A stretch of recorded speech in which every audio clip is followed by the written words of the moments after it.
fixed swabhava. Yeah? उनका कोई भी पक्का ऐसा स्वभाव नहीं है, There's no atman. उसमें आत्मा नहीं है. That's what shunya means. Yeah?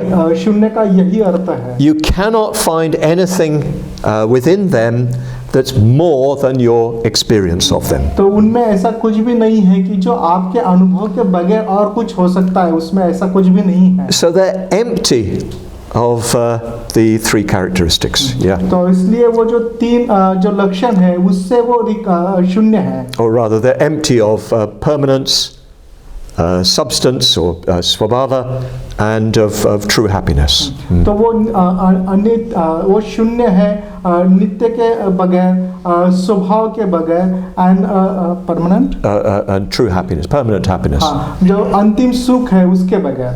So we say that therefore the nature, the svabhava of all things is shunyata. और इसलिए हम ऐसा भी कह सकते हैं कि सारी चीजों का जो स्वभाव है वो शून्यता है. Okay, so that's the second step. तो ये दूसरा चरण है. It follows quite easily from the first step. Yeah. पहले चरण से दूसरा चरण सहजता से आता है. If things are anicca and anatta, they must be shunya. अगर बातें अनित्य और अनात्म है तो निश्चित रूप से वो शून्य होनी चाहिए. If they arise in dependence on conditions, they must be shunya. अगर वो संस्कारितता पर निर्भर होते हैं तो निश्चित रूप से वो फिर शून्य होने चाहिए. Next step follows on quite easily. उसके बाद का चरण भी पहले से सहजता से आता है. Awareness too is shunya. जागृति जो है वो स्वयं शून्य है. The true nature of awareness is shunyata. और हमारे जागृति का जो सत्य स्वभाव है वो शून्यता है. There's no one who is aware. ऐसा कोई भी नहीं है वहाँ पर कि वो जो जागृत है. You can't bring me awareness. आप मेरे लिए जागृति नहीं ला सकते. There's no thing awareness. जागृति करके कोई भी वस्तु नहीं है. Sometimes people talk about mind in a way as if it was a sort of box. Yeah. कभी-कभी लोग मन के बारे में इस तरह से बात करते हैं मानो वो कोई बॉक्स हो, खोखा हो. You know, when I die, my mind goes out of my body and into another body. Yeah. लोग कभी-कभी ऐसा बोलते हैं कि जब मैं मरूंगा तो मेरा मन जो है वो इस तरह से निकलेगा और दूसरे शरीर में जाएगा. It's a bit like the driver of a car. Yeah. ये जो कार चलाने वाला ड्राइवर होता है उसके जैसा. And you crash your car.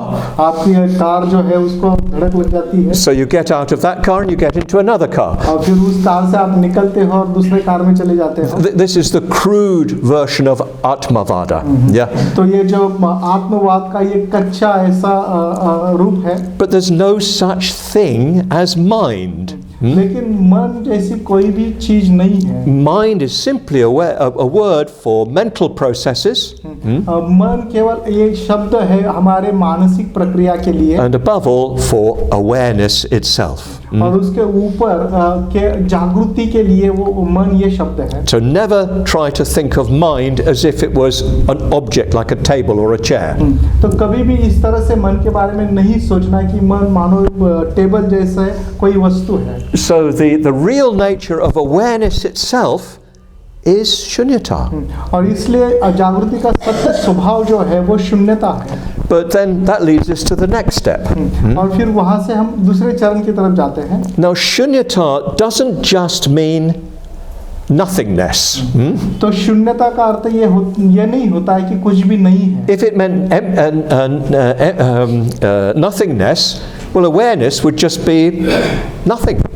Yeah? अगर शून्यता का अर्थ ऐसा कुछ भी नहीं होना होता तो फिर जागृति भी कुछ भी नहीं होती. Awareness is, or rather, shunyata is bright, shining. शून्यता जो है वो बहुत तेजस्वी होती है, चमकीली होती है. It's radiant. वो प्रसारित होने वाली होती है. It's pure. वो शुद्ध होती है. That's what Vajrasattva represents. Yeah. और यही बात जो है वज्रसत्व दर्शाते हैं. It's trying to illustrate to us this positive side of shunyata, to put it that way. तो इस अर्थ से भी हम उसको रख सकते हैं कि शून्यता की जो सकारात्मक बाजू है वो उसको दर्शाता है या बताता है. So the nature of mind is not just empty, but that emptiness itself is radiant and pure. और मन का जो स्वभाव है वो शून्य है, लेकिन ये जो शून्यता है वो तेजस्वी है और शुद्ध है. So, for instance, when you do the six element practice, you get rid of, to some extent, the sense of an I. तो जब आप छह धातु का ध्यान करते हो तो कुछ हद तक जो आपके मैं का भाव है उसको आप छोड़ते हो. How do you feel? फिर उसके बाद आपको कैसे लगता है? You're not going into an unconscious state. आप वहाँ पर अचेतन अवस्था में नहीं जाते हो. You feel very, very bright. आपको बहुत तेजस्वी लगता है. You feel so much energy. आपको बहुत ऊर्जा लगती है. But very, very subtle. लेकिन बहुत सूक्ष्म होती है. Very pure. बहुत शुद्ध होती है. And as I say, very bright. और बहुत ही तेजस्वी होती है. Even you can understand, you can see everything without any thought. वहाँ पर आपको किसी भी बातों को समझ सकते हैं या देख सकते हैं किसी भी प्रकार के विचार के बगैर. So this is the positive side of shunyata, to put it that way. तो इस अर्थ से उसको फिर हम रख सकते हैं कि ये जो है शून्यता की सकारात्मक बाजू है. When you let go of all sense of an Atman, then you experience this bright, clear, pure awareness. तो जब इस प्रकार के आत्मा से संबंधित जो भाव है आपका उसको आप छोड़ देते हो, तब आप अनुभव करते हो ये तेजस्वी प्रकाशमान and a bright, pure awareness. शुद्ध जागृति का आप अनुभव करते हो. So this is what you're trying to experience, or you begin to experience in the six element practice. और आप फिर छह धातु के ध्यान में इसका अनुभव करने का या इस अनुभव करने की शुरुआत करते हो. This is what you experience when you develop the blue sky. और यही अनुभव आप उस समय लेते हो जब आप नीले आकाश को विकसित करते हो. This is what you experience when you do that absolute bodhicitta practice that we developed. तो परम बोधिचित्ता की जो साधना है आप करते हो, जो हमने की थी, वहाँ पर भी हम अनुभव करते हैं. You're what is known as resting in the nature of mind. तो हम एक प्रकार से जो मन का स्वभाव है उसमें फिर स्थापित हो जाते हैं, वहाँ पर हम रहते हैं. Or better, resting in the nature of awareness. हम ऐसा भी कह सकते हैं, ऐसा कहना ज़्यादा उचित होगा कि हम जो जागृति का स्वभाव है उसमें हम स्थापित हो जाते हैं, वहाँ पर रहते हैं. Which means resting in shunyata. उसका अर्थ होता है कि शून्यता में रहना. Which means resting in anatta, anicca, and dukkha. Yes. अनित्यता, अनात्म में और दुख. The third look, yeah. हाँ, तो दुख में रहे. The insight of dukkha, yeah. हाँ, दुख के अंतर्दृष्टि में रहना. You're not resting in pain, of course. तो आप दुख में नहीं रहते, तो उसकी अंतर्दृष्टि में रहते हैं. And of course that is extremely blissful. और ये बात बहुत ही महासुख जैसी होती है. You feel very much at peace. आप बहुत शांत होते हो. You feel even a kind of deep happiness. और वहाँ पे गहरा ऐसा आनंद जो है या सुख जो है आप अनुभव करते हैं. Well, the Buddha himself says that Nibbanam Paramang Sukham. Buddha ने स्वयं ये बात कही है कि निर्वाण परम सुख है. And you're resting in that to some extent. तो कुछ हद तक फिर आप इस यहाँ पर आप स्थित हो रहे हो. You haven't jumped fully into the waters of nirvana. अभी आपने निर्वाण के जल में पूरी तरह से कूद नहीं लगाई है. But just one toenail of one toe has gone in. तो केवल आपका एक अंगूठा है वहाँ पर चला गया है. But yeah, it's in. लेकिन ये अंगूठा भी है, फिर भी वो थोड़ा अंदर है. And then you have to stay there and let yourself soak in it. तो उसको आपने वहाँ रहने देना चाहिए और धीरे-धीरे खुद को पूरी तरह से उसमें डुबो देना चाहिए. But yes, it's an extremely positive experience. लेकिन ये बहुत ही सकारात्मक ऐसा अनुभव है. It's saying it's positive puts it sort of in a worldly frame, as it were. Yeah. जब हम यहाँ पर सकारात्मक कहते हैं तो एक प्रकार से जो भारी दुनिया की बात है उस तरह से बात हम करते हैं, भौतिक बात जैसे करते हैं. It's positive beyond positive.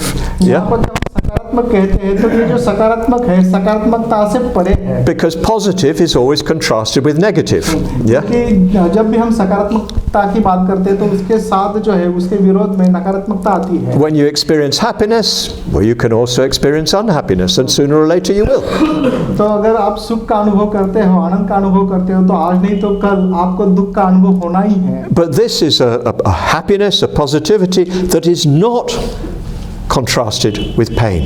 लेकिन यहाँ की जो सकारात्मकता है, यहाँ का जो आनंद है, कभी भी उसके विरोध में दुख या वेदना नहीं आती है. There's no possibility of pain. हाँ, वहाँ पर किसी भी प्रकार की वेदना की संभावना नहीं होती. Well, the Buddha says this is the end of suffering. Yeah. स्वयं बुद्ध ने कहा है कि ये दुख का अंत है. So, in the later tradition, especially in the Indo-Tibetan tradition, they call this experience the clear light mind.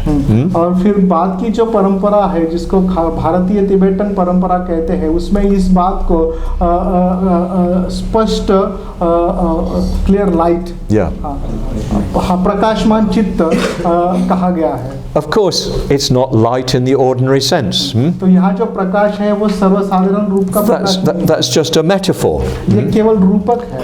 But it's a very good metaphor. लेकिन बहुत अच्छा रूपक है. Just like the blue sky is a very good metaphor for the nature of mind. Yeah. तो मन के स्वभाव के लिए जैसे नीला आकाश बहुत अच्छा रूपक है, बिल्कुल उसी तरह. But when you are able to rest in the nature of mind, you experience what they call the clear light nature of mind. तो जब आप इस तरह से शुद्ध मन के संपर्क में रहते हो, जागृति के संपर्क में रहते हो, तो इस प्रकार से what was the last bit? The clear light, it's the equivalent to the clear light nature of mind. हाँ, तो जो प्रकाशमान चित्त है उसका आप अनुभव करते हो, स्पष्ट प्रकाशमान चित्त का आप अनुभव करते हो. Some of us studied the Tibetan Book of the Dead. हम में से कुछ लोगों ने Tibetan book of the dead का अभ्यास किया. And you'll remember that in the Book of the Dead, when you die, you experience, at least for a while, the clear light. तो अगर आपने जिन लोगों ने अभ्यास किया उनको पता है कि जब आप मृत्यु होते हैं तो कुछ क्षण के लिए आप ये जो स्पष्ट प्रकाश होता है उसका अनुभव करते हो. Because the whole structure of a self has broken down. क्योंकि वहाँ पर जो स्व का जो भी ढांचा होता है वो टूट चुका होता है. It's like doing the 6 element practice, but you've got no choice. It's just happening. तो ये एक प्रकार से 6 धातु का ध्यान करने जैसी बात है. वहाँ पर अभी आपके पास कोई चुनाव नहीं है, So आपके साथ घटता ही है. You just end up in the 6th dhatu. आप वहाँ पर अपने आप 6वें धातु में चले जाते हो. And you've got no basis for anything else. तो वहाँ पर फिर दूसरा कोई भी आधार आपके लिए नहीं होता है. So you just experience the clear light. तो वहाँ पर फिर आप बिल्कुल स्पष्ट प्रकाश का अनुभव करते हो. So that the nature of mind is ultimately pure, clear light. तो अंतिमता मन का जो स्वभाव है यही स्पष्ट और शुद्ध ऐसे प्रकाश जैसा है. So the next step is the realization of the nature of mind is enlightenment. और फिर दूसरा चरण जो है वो इस प्रकार से मन के स्वभाव को जानना मतलब बुद्धत्व है. When you fully rest in the nature of mind, you're enlightened. जब आप पूरी तरह से मन के स्वभाव में स्थापित होते हो तो वही बुद्धत्व है. When you have a sufficiently strong glimpse of the nature of mind, you're a stream entrant. तो जब आपको पर्याप्त रूप से मन के स्वभाव की झलक मिलती है तो वही श्रोतापन्न अवस्था है. And well, this leads to the last step. फिर ये बात आपको अंतिम चरण में लाती है. If the realization of the nature of mind is enlightenment, well then in that sense, ultimately, you're a Buddha. अगर मन का स्वभाव अगर बुद्धत्व है तो उस अर्थ से अंतिमता फिर आप स्वयं बुद्ध हो. Because, well, your mind is the mind that realizes. क्योंकि ये आपका मन है, ऐसा वो मन है जो इस बात को जानता है, समझ चुका है. So it's as if your awareness is already pure, clear, and bright. Yeah. क्योंकि आपकी फिर जागृति जो है वो शुद्ध है, स्पष्ट है और तेजस्वी है. In that sense, you're already the Buddha. और उस अर्थ से फिर आप बुद्ध है. But don't start sitting on the shrine. लेकिन अगर ऐसा होता है आपके बारे में तो पूजा स्थान में बैठना शुरू मत कीजिए. The problem is that you don't experience the nature of mind sufficiently, constantly or deeply. क्योंकि हम पर्याप्त रूप से सातत्यपूर्ण रूप से और गहराई से इस प्रकार के मन का अनुभव नहीं करते हैं. So what this text is telling us is the nature of everything is ultimately shunyata. और ये ग्रंथ हमें यही बताने का प्रयास कर रहा है कि हर एक बात का जो स्वभाव है अंतिमतः शून्य है। And the realization of shunyata is enlightenment. और शून्यता को समझना या जानना बुद्धत्व है। So the ultimate nature of everything is Buddhahood. और इसलिए सभी बात का अंतिम जो स्वभाव है वो बुद्धत्व है। You have to be very careful with this thinking. Yeah. तो इस विचार के बारे में हमें बहुत सतर्कता बरतनी पड़ती है। Don't think that you are the Buddha right now. तो अभी आप बुद्ध हैं ऐसा मत सोचिए। Yes, you potentially are the Buddha. आप में बुद्ध बनने की क्षमता है। You have enlightenment, as it were, within you. आपके भीतर जो बुद्धत्व है वो है। But you've got to realize it. लेकिन उसको आपको पाना पड़ेगा, उसको समझना। It's not somewhere else. Yeah. वो बाहर कहीं पर भी नहीं है। I remember once there was one a person who was looking after my mother, a nurse looking after my mother. तो मुझे याद है एक जो नर्स थी मेरे माँ की देखभाल करती थी। And she got very inspired by the Dhamma because of contact with me and some other Dhammacharis and Dhammacharinis. तो वो बहुत प्रेरित हुई धम्म के बारे में मेरे साथ के संपर्क से और कुछ धम्मचारी और धम्मचारिनियों के साथ। And she went on one retreat in Kathmandu. और काठमांडू में एक शिविर में वो चली गई। Not with our Sangha.